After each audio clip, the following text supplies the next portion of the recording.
भेड़ चराने वाली की रहस्यमय कहानी। गांव के बाहर पहाड़ियों के पास एक लड़की भेड़ों को चराया करती थी। उसका नाम रुक्मिनी था। वह रोज सुबह भेड़ों को ले जाती और शाम होते ही वापस लौट आती। लेकिन कुछ दिनों से गांव में अजीब घटनाएं होने लगी थी। रात के समय कुछ जानवर गायब हो रहे थे और लोगों को दूर पहाड़ियों से अजीब आवाजें सुनाई देती थीं। गांव के लोगों का मानना था कि वहां कोई जंगली जानवर घूम रहा है, लेकिन रुक्मिनी को यकीन था कि यह कोई और राज था। एक रात जब चांद की रोशनी पहाड़ियों पर चमक रही थी, रुक्मिनी ने तय किया कि वह इसका सच पता लगाएगी। वह अपनी सबसे बहादुर भेड़ चंदा को लेकर पहाड़ियों की ओर चल पड़ी। जैसे ही वह गुफा के पास पहुंची, उसे अंदर से किसी के फुसफुसाने की आवाज आई। उसने झाड़ियों के पीछे से झांक कर देखा। वहां कुछ लोग खड़े थे और उनके पास गांव के चोरी हुए जानवर थे। रुक्मिनी समझ गई कि यह कोई जंगली जानवर नहीं, बल्कि इंसानों का किया धरा था। अचानक उन लोगों में से एक ने उसे देख लिया। अरे, कौन है वहां? एक भारी आवाज गूंजी।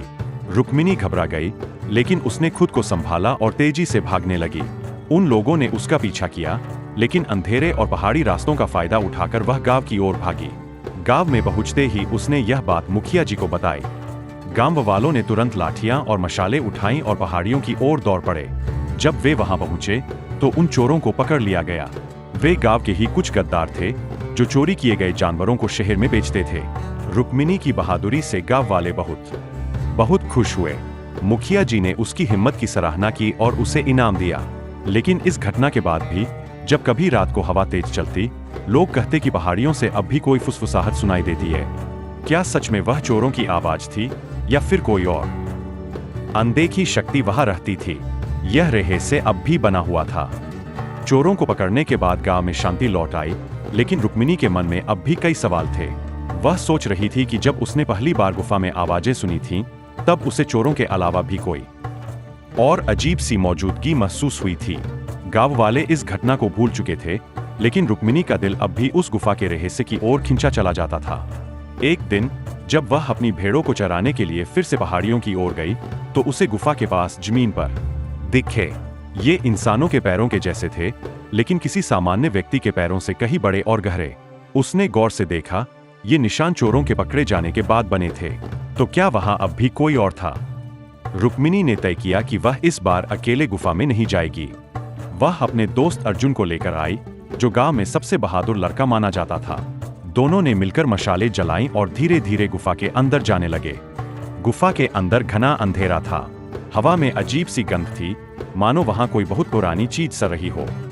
जैसे जैसे वे अंदर बढ़े, एकाएक उन्हें एक हल्की रोशनी दिखाई दी। यह रोशनी गुफा के और गहरे हिस्से से आ रही थी। दोनों ने हिम्मत जुटाई और धीरे धीरे आगे बढ़े। वहां का नजारा देखकर उनके रोंगटे खड़े हो गए। गुफा के बीचों बीच एक विशाल पत्थर रखा था और उसके ऊपर किसी पुराने राजा की मूर्ति थी। मूर्ति के चारों ओर कुछ अजीब से लेख लिखे हुए थे, जो शायद बहुत पुरानी भाषा में थे। लेकिन इससे भी ज्यादा डरावनी बात यह थी कि वहां एक परछाई हिल रही थी, और वह परछाई किसी इंसान की नहीं थी। अर्जुन ने तुरंत मशाल आगे की और रोशनी फेंकी, लेकिन जैसे ही रोशनी परछाई पर पड़ी, वह गायब हो गई। दोनों घबरा गए। तभी गुफा की दीवारों से फुसफुसाने की आवाजें आने लगीं। तुम यहाँ क्यों आए हो? रुक्मिनी और अर्जुन का दिल तेजी से धड़कने लगा। ये आवाज इंसानी तो लग रही थी, लेकिन उसमें एक अजीब सी गूंज थी, मानो वह किसी और ही दुनिया से आ रही हो। अर्जुन ने कांपते हुए पूछा, तुम कौन हो? तभी एक औरत की आकृति धीरे धीरे सामने आई। उसकी आंखें जलती हुई लाल थीं और वह हवा में तैर रही थी। औरत ने कहा, यह गुफा एक श्रापित जगह है। हजारों साल पहले यहाँ एक राक्षसी रहती थी, जिसे एक संत ने इसी पत्थर के नीचे कैद कर दिया था। लेकिन उसके अनुयायी अब भी उसे मुक्त करने की कोशिश कर रहे हैं। रुक्मिनी और अर्जुन को अब समझ आ गया कि चोरों के पकड़े जाने के बाद भी उन्हें क्यों अजीब घटनाएं महसूस हो रही थीं। यह गुफा सिर्फ चोरों का अड्डा नहीं थी, बल्कि एक और बड़ा रहस्य समेटे हुए थी। तभी पीछे से किसी के कदमों की आवाज आई। दोनों ने मुड़कर देखा। कुछ नकाबपोश लोग गुफा के अंदर आ चुके थे। उनके हाथों में अजीब से औजार थे और उनकी आंखों में अजीब सी चमक थी। रुक्मिनी और अर्जुन समझ गए कि ये वही लोग हैं जो राक्षसी को मुक्त करना चाहते हैं। अब उनके पास सिर्फ एक ही रास्ता था, गांव जाकर सभी को बुलाना। रुक्मिनी और अर्जुन पूरी ताकत से गुफा से बाहर भागे, लेकिन वे नकाबपोश उनके पीछे दौड़ पड़े। रास्ता फिसलन भरा था और जरा सी चूक जानलेवा हो सकती थी। क्या वे गांव वालों को समय पर बुला पाएंगे?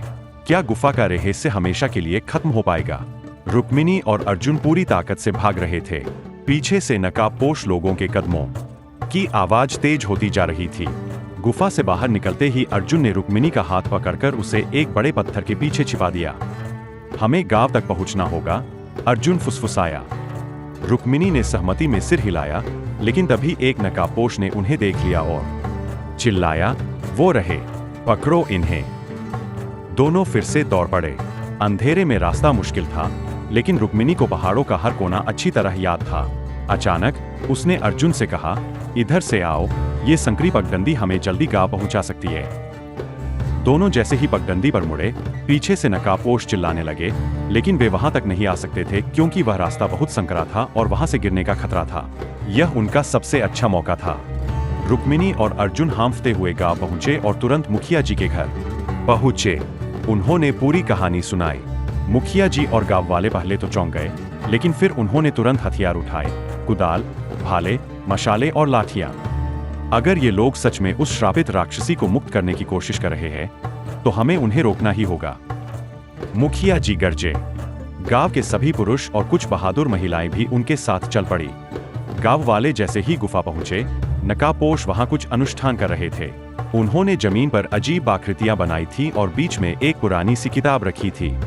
रुक्मिणी ने देखा कि जिस पत्थर के नीचे राक्षसी को कैद किया गया था, वह हल्का हिल रहा था। अगर ये लोग इसे मुक्त कर देते तो गांव का क्या होता? रुक्मिणी ने सोचा और काम गई। तभी गांव वालों ने हमला कर दिया। नकाबपोश लोगों ने भी विरोध किया, लेकिन गांव वालों की संख्या ज्यादा थी। एक एक कर नकाबपोश गिरने लगे। अर्जुन और कुछ युवक सबसे आगे लड़ रहे थे। रुक्मिणी ने देखा कि एक नकाबपोश अभी भी अनुष्ठान को पूरा करने की कोशिश कर रहा था। रुक्मिणी दौड़कर उसके पास पहुंची और पूरी ताकत से उसे धक्का दिया। वह आदमी लड़खड़ाया और किताब उसके हाथ से गिर गई।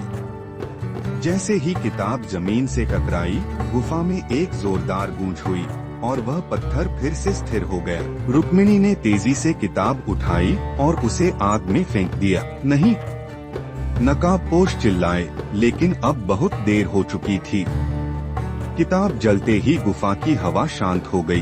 गांव वालों ने बाकी नकाबपोशों को पकड़ लिया और उन्हें गांव के पहरेदारों को सौंप दिया। रहस्य का अंत या एक नई शुरुआत। अगले दिन गांव में खुशी का माहौल था। रुक्मिणी और अर्जुन की बहादुरी के लिए मुखिया जी ने उन्हें सम्मानित किया।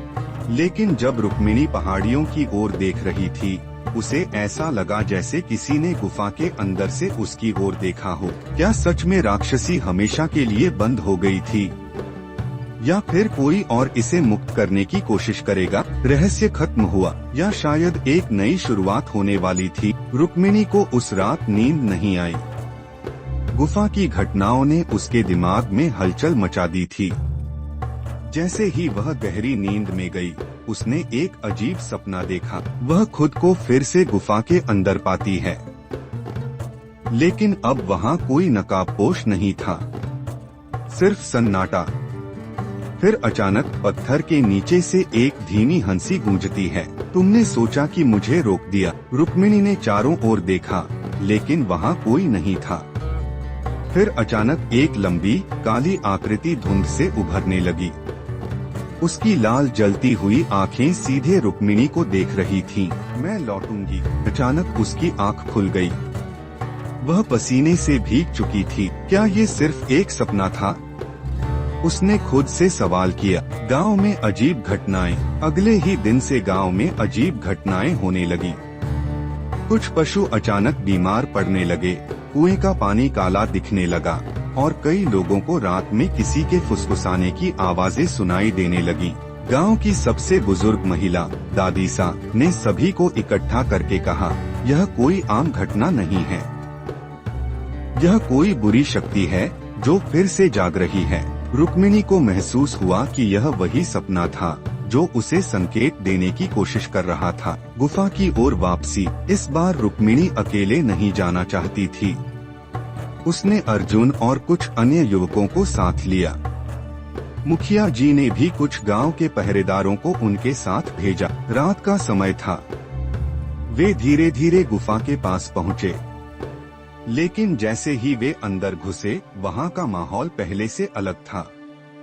अब गुफा की दीवारों पर अजीब लाल निशान थे और जमीन पर राख फैली हुई थी, मानो किसी ने वहाँ कोई अनुष्ठान फिर से शुरू कर दिया हो। क्या कोई फिर से राक्षसी को मुक्त करने की कोशिश कर रहा है? अर्जुन ने फुसफुसाते हुए पूछा। तभी एक जोरदार हवा का झोंका गुफा के अंदर से आया और उनकी मशालें बुझ गईं। अंधेरे में सिर्फ एक चीज दिखाई दे रही थी, वही दो जलती हुई लाल आंखें जो रुक्मिणी ने अपने सपने में देखी थीं। गांव वाले डर के मारे कांपने लगे, लेकिन रुक्मिणी ने खुद को संभाला। उसने जल्दी से मशाल को फिर से जलाने की कोशिश की, लेकिन तभी एक भयानक चीख गुफा में गूंज उठी। एक विशाल परछाई गुफा की दीवारों से निकलकर हवा में तैरने लगी। अब मुझे कोई नहीं रोक सकता। गांव वालों में हड़कंप मच गया। अर्जुन ने हिम्मत जुटाकर अपने भाले से उस आकृति पर वार किया, लेकिन भाला उसके पार निकल गया, मानो वह कोई ठोस चीज ही न हो। यह कोई साधारण शक्ति नहीं है, रुक्मिणी ने कहा। हमें इसे रोकने के लिए कुछ और करना होगा। तभी दादीसा की कही एक पुरानी बात रुक्मिणी को याद आई। जिस शक्ति को मंत्रों से बंद किया गया हो, उसे मंत्रों से ही खत्म किया जा सकता है। हमें उस पुराने शास्त्र को खोजना होगा जो हमने जलाया था। रुक्मिणी चिल्लाई, लेकिन वह तो जल चुका था। अर्जुन ने कहा, नहीं, उसकी राख अब भी यहीं कहीं हो सकती है। रुक्मिणी और अर्जुन ने गुफा के पुराने कोने में जाकर राख ढूंढनी शुरू की। तभी अर्जुन को एक चमकता हुआ टुकड़ा मिला।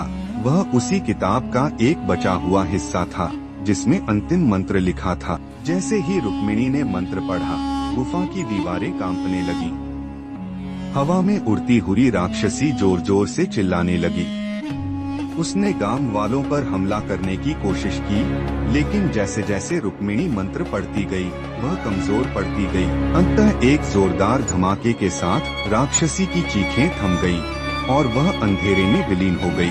गुफा में फिर से सन्नाटा छा गया। अगले दिन से गांव में अजीब घटनाएं बंद हो गईं।